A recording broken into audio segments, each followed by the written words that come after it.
Hey everybody, how you doing? Well, that's good. Welcome to PHLY Flyers. We have another very special episode today. Yes, no Charlie. We are off, but I am here on this leap day with my good friend Rachel Doerrie. She is back, blessing us with her presence once again. What's going on today, Rachel?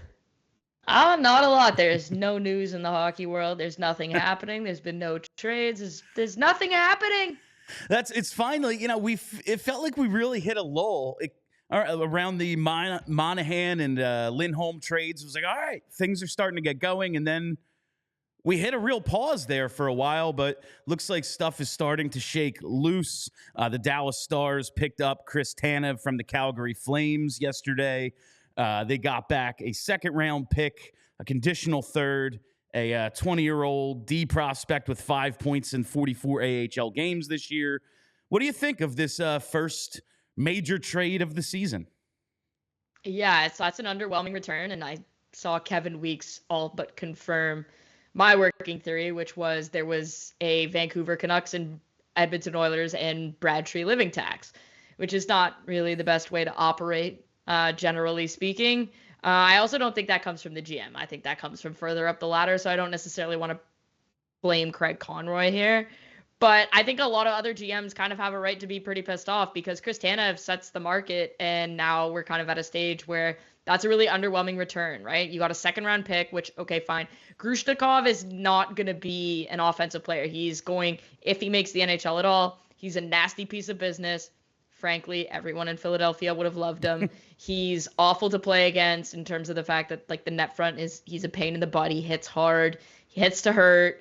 And so that's the kind of guy that they got there is not a guy that's going to move the needle for them in terms of winning you hockey games single-handedly. It's more of a guy that's like, hey, if he makes it, he's going to be really tough to play against. And so generally speaking, I think that's a pretty underwhelming return, especially when you're retaining at the level that they had to retain at. And so now we're kind of setting the market in the sense that I think this impacts the Philadelphia Flyers, because if Chris Tanev didn't net a first-round pick, there is no way, no how a GM should be paying a first-round pick for any other defenseman not named Noah Hanifin.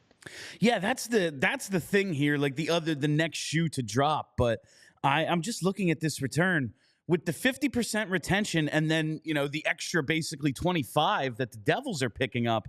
I can't believe this is all they got back for. Yeah, the top defense. Well, outside of Hanifin, the top defenseman on the market. I am quite a bit underwhelmed. So this is a question about value and targeting certain draft picks.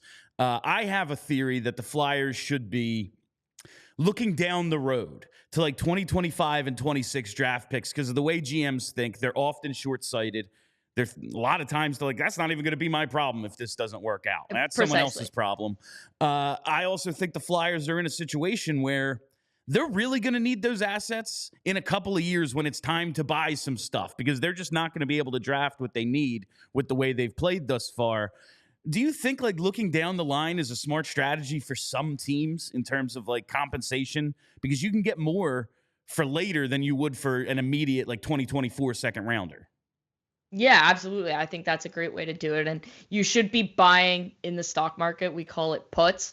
You should be buying puts on teams that maybe are better now, that are going to be in a different part of their cycle in a couple of years. Maybe that second or third round pick is a higher number because maybe they aren't as good. But like you said, the way that you can acquire draft picks, and if you have draft capital, that makes it a hell of a lot easier to acquire different prospects or different pieces or whatever the case may be at the deadline. It allows you to maybe pay that extra pick to get a team to retain money in the way that Dallas just did.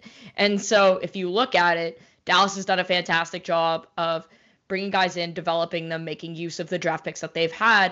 And then when they need to acquire, they have the ability to do that because they haven't had to send a lot of stuff out the door. And so I think you should be looking further down the road if you're Philadelphia, because like you said, in the position that they're in right now, they're not going to be able to acquire the players that they need. I mean, they had Cutter Gauthier, and obviously they don't have him anymore. And so you look at this, you got Matvei Michkov coming, and that's a special, special player. And so, yeah, you've got some high-end talent, but at the end of the day, you can never have enough draft capital when it comes time to contend. You're going to need those. Yeah, I'm glad. I'm trying to push for this, and people, they're not seeing the light at the end of the tunnel. I'm slowly but surely saying 2025, 26, that needs to be the targets. Anyway, we talked about what to expect somewhat in a maybe Sean Walker return last week, what you think his value is. Nick Seeler is a defenseman for the Flyers that he's pending UFA. A lot of people thought he would be traded. Last year, he wasn't. Now it looks as if the Flyers kind of looking to retain him. A report came out over the last couple days. I saw Saravalli with it on his pod. I heard the Fourth Period with it on Twitter, that Seeler is looking for a bit more than the Flyers are comfortable with. The Flyers like him at $2.5 or $3 million. He wants a fair bit more, was the quote I saw. What do you think is fair value for Nick Seeler? Okay, so first of all, I think what the Flyers are willing to pay him is too much. So never mind what he thinks he's worth. The 2.5 to 3, I think, is like the absolute upper limit. Like, that's the 2.5 is okay. I could probably live with that. No, absolutely not. That's crazy. Like, sorry, Nick Seeler. Like, you've had a couple good seasons, and now you think you're going to be getting Chris Tanev money? Are you out to lunch? Are you crazy? I'm sure some dumb team is going to pay that, but it definitely can't be the Philadelphia Flyers because they've got Rasmus Ristolainen on the books still at a contract that he should not have. And so you look at this, if I'm being straight honest with you, Nick Seeler is a third pairing defenseman.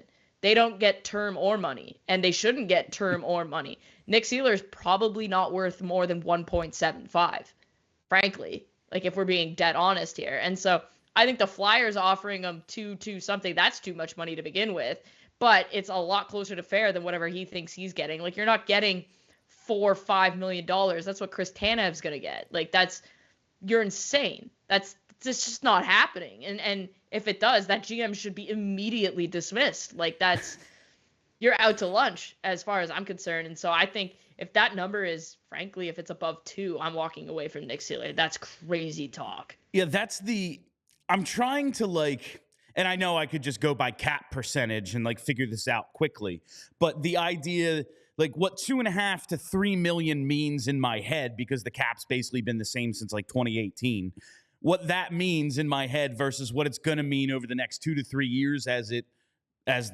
hopefully it continues to go up. Maybe that changes the conversation a little, but man, it just seems like a shit ton to pay for a player who, yeah, he blocks a ton of shots. He's tough as hell, but you should be able to find right? That's it. Is he a difference maker? Does he win you games? No, he does not. Nick Seeler's not the reason the Philadelphia Flyers are winning hockey games. I hate to break it to him, but that's not how this works. And when you want to be a contender, and the Flyers want to be contenders in a few years, if you want to be a contender, you need efficient contracts. You need to use your salary cap efficiently. And paying that amount of money, regardless of whether or not the cap is going up, for a third pairing defenseman on any kind of term is, one, something they're already doing with Rasmus Ristolainen, and we're seeing that play out. So they've already overspent on their bottom pairing defenseman. They don't have room to overspend on another bottom pairing defenseman. And frankly, you need efficient contracts if you're going to be a contender. And Nick Seeler at anything over $2 million is totally inefficient and should not happen. It's going to be very interesting to see how this plays out and what people are willing to accept. I think this all leads to Nick Seeler getting traded. We talked about what to expect back from a Sean Walker trade. Now with the Tanev return, it's maybe we're overshooting on what we want for Walker. Yep. What do you think a Nick Seeler could bring back if he were to be traded? Mike and I talked about this on the podcast today, and I think if they trade Seeler and Walker as a pair, they can probably get a first-round pick. I think that's probably fair value. You get a first-round pick and a C prospect or something like that. I think, or I don't know, maybe it's a first and a fourth or first and a third, something like that. I think that's probably appropriate. But if you're only trading for Nick Seeler right now, his value is that he's on a very efficient contract at $775, right? So he has value. The moment you sign him to anything more crazy with 7 zeros is that's not efficient anymore. And so he loses a lot of his value. And so I think right now with Nick Seeler, if you look at what Chris Tanev got, Nick Seeler's had good defensive impacts. He's obviously not as good as Chris Tanev. And so I think if you can get a 3rd-round pick and a C prospect, maybe a 2nd-round pick from a contender if it gets in a bidding war, you've got to be pretty happy with that, I think. Because a bottom pairing defenseman who blocks shots but doesn't necessarily bring like winning, like he doesn't make a difference in the sense that he can win you games. I think, yeah, a 2nd-round pick is probably appropriate value there. Yeah, that's like the Seeler-Walker combo is what I'm really hoping that the Flyers are able to flip, because in terms of that impact, then a team gets both things. They get the puck moving and they get the toughness in the defensive end, and that probably has value, but each as an individual, they leave something on the table individually. They're greater than the sum of their parts, and I think that's sort of the story with the Flyers as a team this year. And so if you can get a pair that's greater than the sum of their parts, you're likely willing to pay more. And so I think if I'm Danny Briere, yeah, Sean Walker might get me a 2nd, because now, like, if I'm a contending team, if you think I'm giving you a 1st-round pick after what Chris Tanev got, like, pound salt. And if he does get a 1st-round pick, that's GM of the year territory, because nobody should be paying anything more for that other than for Noah Hannafin. And so I think if you put them together, you're more likely to get that 1st-round pick, which is probably what you should be coveting. I want to change gears a little here and look towards some of the awards markets, because it's just fun to debate this stuff. I'm looking at the Hart Trophy right now. I see Austin Matthews and Nathan MacKinnon both plus 180, Kucherov 250, McDavid 350. And I'm just looking at like these candidacies, and like Matthews, he's got the eye-popping stats of the goal-scoring pace he's on. He's going to do something that probably hasn't been done in like 30 years. Kucherov leads the league in total scoring. McDavid's doing what he's doing, making his push. He scores the game winner last night. In overtime, he's McDavid. What makes McKinnon like the favorite right now, or at least the co-favorite? What is his candidacy over Kucherov? Yeah, okay, so my heart ballot has McKinnon and Matthews at the top. I think with Matthews, yeah, he's got the eye-popping goal numbers, and if we're calling a spade here, goal scoring is the hardest thing to do. There's a reason that secondary assists aren't valued at the same level as goals, frankly, and that's the way it should be. And so I think with Nathan MacKinnon, what you're seeing is his day in, day out impact on the Colorado Avalanche, right? They've been without Valerian Nichushkin for a very long time. They were without Makar for a little bit. Mikko Rantanen has been a little bit up and down. They don't have a ton of depth. And Nathan MacKinnon, like, you look at it, they're playing the Leafs, and while they did end up losing that game, he was the sole reason that they even came close to getting a point. Like, he had a 3-point game against the hottest team in the league. He's consistently having an impact when he's on the ice. He's one of those players where every single time he's on the ice, you need to be aware, you have to be careful, or he is going to burn you, because he can get the puck in the defensive zone and transport it to the offensive zone, and it's in the back of your net within 5 seconds. And that's a huge problem. But I think he has a more well-rounded game now in the sense that he's become more of a dangerous passer. And so when you look at this, he's going to have a 40-goal season. He's going to have 120 odd points. Like, it's pretty hard to not have him in the Hart conversation, but Matthews is the better defensive player. He's playing on the penalty kill. He's top 10 in takeaways. I believe he's 6th in takeaways. He's got better impacts on the ice. And so to me, I think he is the leader in the Hart conversation. And then you add the fact that he's going to score 70 damn goals. Like, it's just absolutely incredible. And then Nathan MacKinnon and Austin Matthews is in a different league in this stat, but the primary points percentage, 90% of Austin Matthews' points this year are primary points. Kucherov's is like 72%. So he is getting buoyed by a lot of secondary assists. He has almost, like, Matthews has more goals than Kucherov has secondary assists, and Kucherov has, I want to say, like 41 secondary assists. So he's kind of riding that secondary assist train a little bit more. And, like, yeah, he's going to finish with gaudy point totals, but at the end of the day, if you're not having the same level of impact that Austin Matthews and Nathan MacKinnon are, I don't think you can be in that conversation to the same degree. I think Connor Hellebuck probably deserves to be in the conversation more. That was my next question is, like, I realize it's a forward award. We have Vezina, we have the Norris. Like, the Hart Trophy goes to one of the league's top scorers 9 times out of 10. There have been times where it's been given to a goalie. I don't see how Connor Hellebuck, like right now, he's 40-1. He's got the same odds as like David Pastrnak and Artemi Panarin, Quinn Hughes.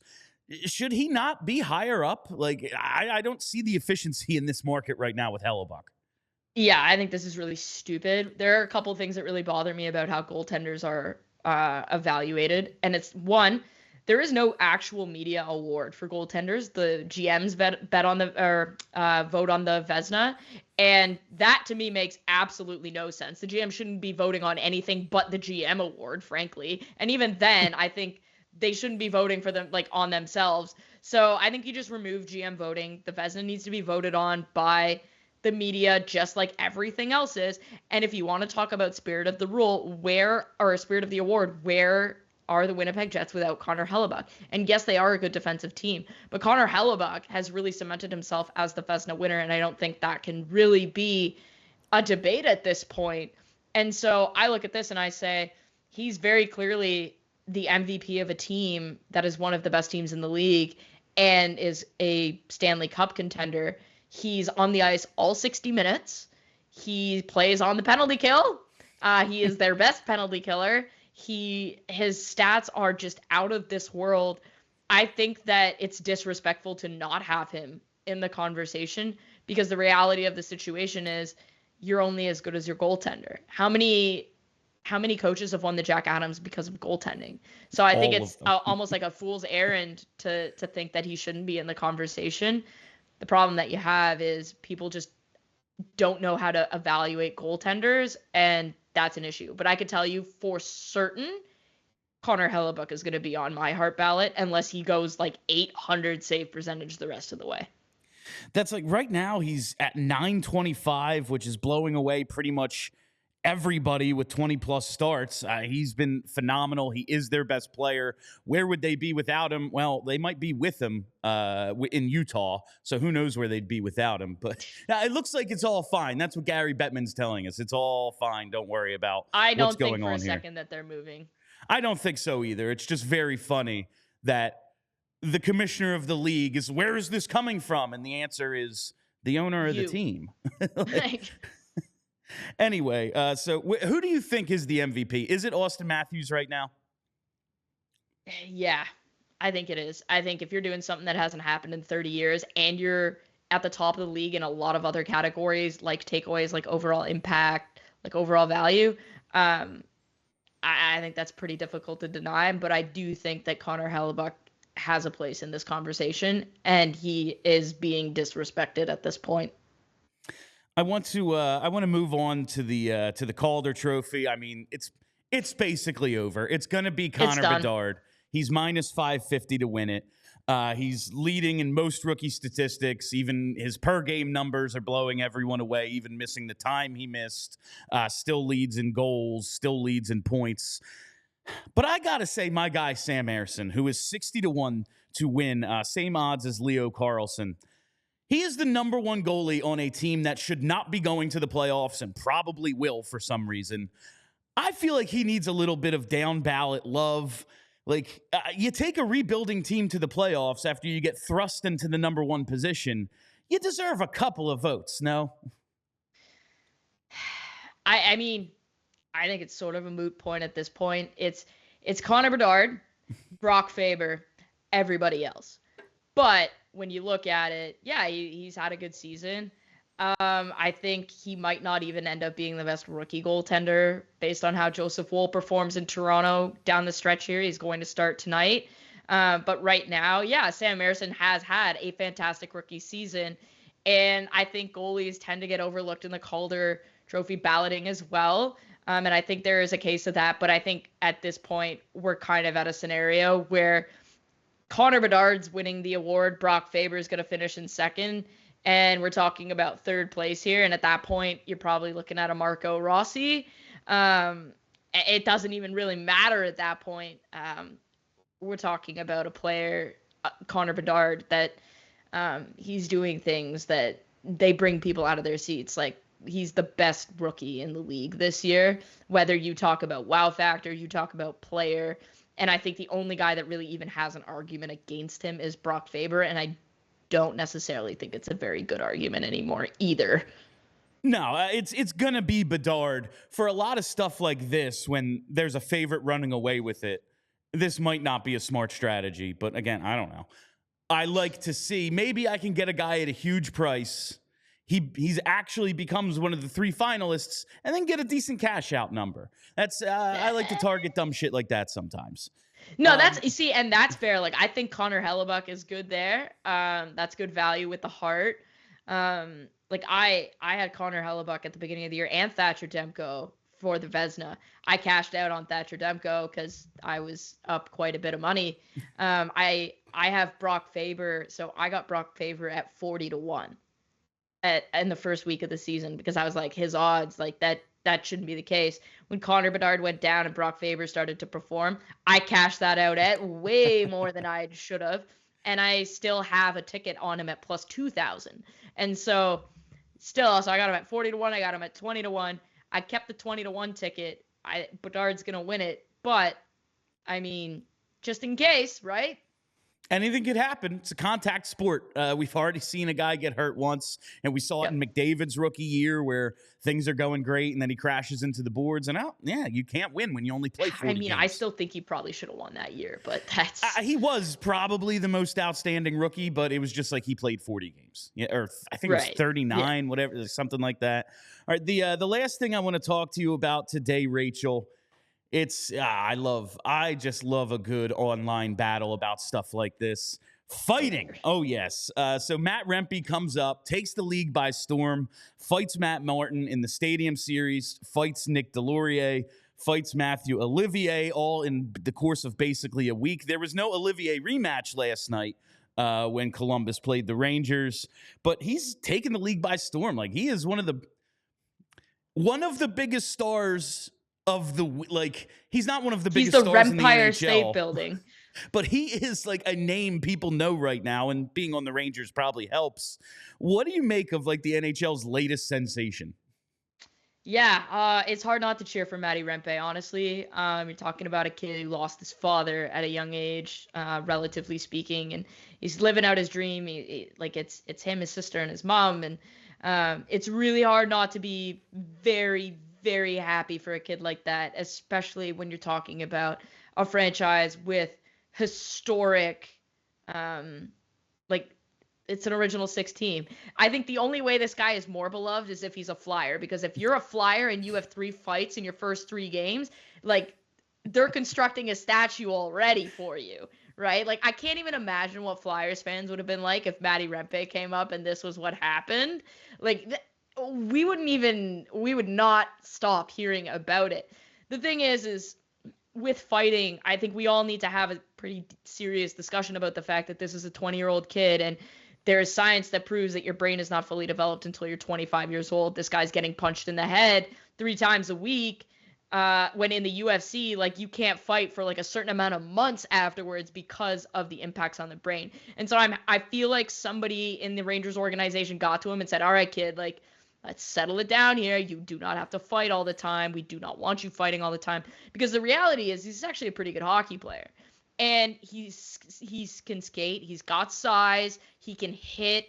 And so he can impact the game in other facets. And yes, when there needs to be a fight, I'm sure he'll figure out how to get a fight happening. But he doesn't need to do it every game. And I think there's like a 2-way street here. We can say fighting's bad and we know that it's bad, but we can also say this is really cool and entertaining and we're happy for the kid.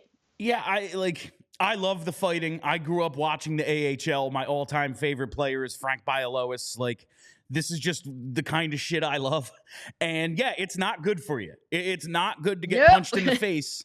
And that's why they make a ton of money. You know, if there was no sacrifice to be made, anyone could do it, and then they'd play for $8 an hour.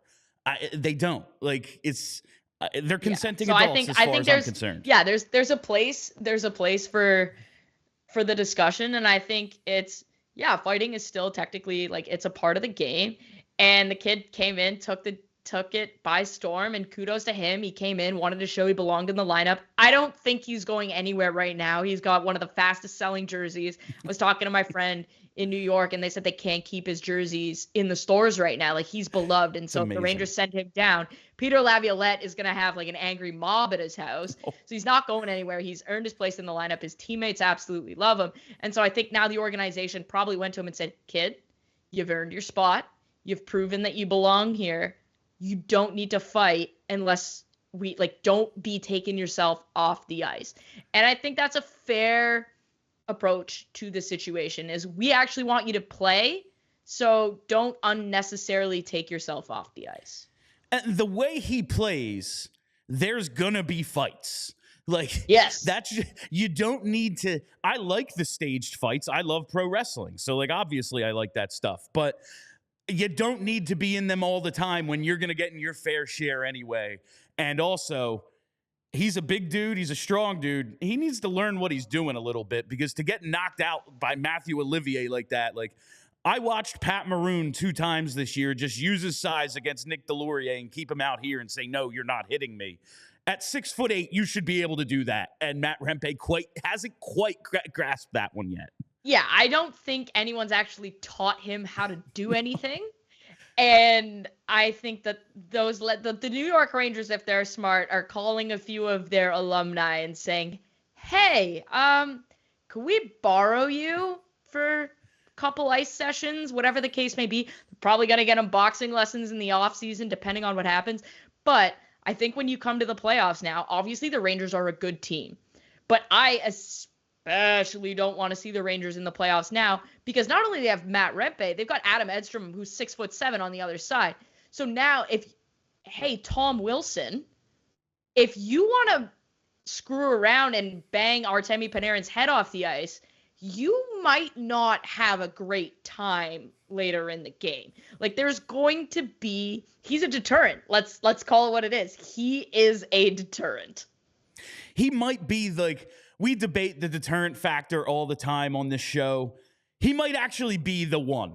He is just so big and actually kind of good that it might be the guy that it actually applies to. Exactly. And I think if you're bringing impact on the ice and you're loved in the dressing room and you're willing to do that for your teammates, it's how Matt Martin stayed in the league. It's how Nick Deslauriers has stayed in the league. It's how Matt Rempe got so beloved. He might be one of the most beloved New York Rangers right now. And we're talking about a team with Adam Fox, Igor Shesterkin, Because Zibanejad, Chris Kreider, Artemi Panarin. Like, come on, right? And so I look at this and I go, if Matt Rempe actually learns how to use his strength, that kind of thing, you're kind of in a position where that's probably Barclay Goodrow is no longer the tough guy on that line. Like, that you're barking up a totally different tree at this point. And I'm not encouraging him to fight, but I'm also going to say, like, in the playoffs, when the going gets tough, you have a guy that the tough is going to get going to. Yes, absolutely. And I don't think Rangers fans need to worry about Laviolette sending him down anytime soon. This is a coach. So this is a coach that once called up Zach Rinaldo for his NHL debut in the playoffs because they just needed an Ogie Oglethorpe, I guess. All right, Rachel, that's all I have for you this week. Where can people find you at? Yeah, we talked a ton about the Flyers this week on the Staff and Graph podcast. That'll drop later on Thursday. And so, yeah, you can find me there. If you want my betting stuff, because people have been asking about that, I'm writing some stuff for betting news, and I also have a Picket, so you can actually follow the picks that I take now. So if you want to use that, you can go ahead. And so that's where you can find me, the podcast, the writing, and I guess the Twitter feed, right? All right, that is Rachel Doerrie from the Staff and Graph podcast. Thank you all for listening. Thank you for hanging out. My name is Bill Matz. Go View. We all silly like the mayor.